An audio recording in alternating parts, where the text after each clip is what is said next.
தெரியாதனமா ஒரு பொண்ணு ஆக்சிடென்ட் பண்ணி அந்த பொண்ணோட பாடியை யாருக்கும் தெரியாம காட்டுக்குள்ள போட்டுட்டு குற்ற உணர்ச்சியோட வீட்டுக்குள்ள வந்து ரொம்ப அப்செட்டா இந்த பையன் உட்கார்ந்துருக்க நேரம் பார்த்து அவன் போனுக்கு ஒரு கால் வருது.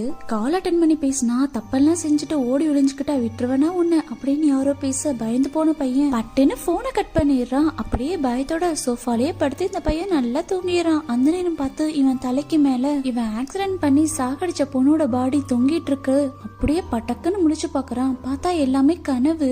அட சாமி, எல்லாமே கனவா? நல்ல வேலை. சரி ரூம்குள்ள போய் தூங்கலான்னு சொல்லி பெட்ரூம்ல வந்து தூங்கிட்டு இருக்கான். பார்த்தா பக்கத்து ரூம்ல இருந்து யாரோ அழுகிற மாதிரி சத்தம் கேக்குது. நம்மள தவிர வீட்டுல யாருமே இல்லையே, அப்புறம் யாரு அங்க ஊழையிடுறது அப்படின்னு சொல்லி வந்து பார்த்தா ரூம் கதவு திறந்திருக்கு.